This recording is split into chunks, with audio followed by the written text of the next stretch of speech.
ನಾವೆಲ್ಲ ಸ್ಕೂಲಿಗೆ ಹೋಗ್ತಾ ಇದ್ದಾಗ ಸ್ಕೂಲಿಂದ ಬಂದಿದ ತಕ್ಷಣ ಸಂಜೆ ಅಮ್ಮ ಬಜ್ಜಿ ಬೋಂಡ ಪಕೋಡ ಈ ಥರ ಏನಾದರೂ ಒಂದು ಸ್ನ್ಯಾಕ್ಸ್ನ ಮಾಡಿ ರೆಡಿ ಇಟ್ಕೊಂಡಿರ್ತಿದ್ರು. ಬಟ್ ಇವಾಗ ಎಲ್ಲರಿಗೂ ಹೆಲ್ತ್ ಕಾನ್ಷಿಯಸ್ನೆಸ್ ಜಾಸ್ತಿ ಆಗಿಬಿಟ್ಟಿದೆ. ಫ್ರೈಡ್ ಫುಡ್ಸ್ ಎಲ್ಲ ತುಂಬಾ ಅವಾಯ್ಡ್ ಮಾಡ್ತಾರೆ. But healthier version of snacks ಕೊಡ್ತೀನಿ ಅಂದರೆ ಯಾರು ಬೇಡ ಅಂತಾರೆ ಅಲ್ವಾ? Hello, welcome to day 13 of 1 year with me.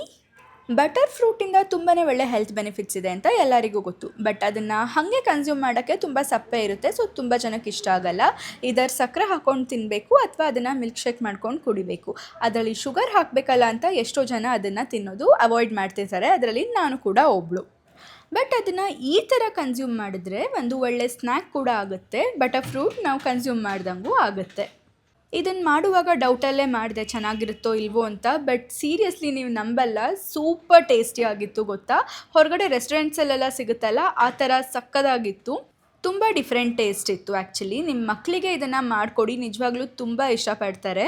Recipe ಕ್ಯಾಪ್ಷನಲ್ಲಿ ಇರುತ್ತೆ, ಚೆಕ್ ಮಾಡಿ. See you tomorrow, bye.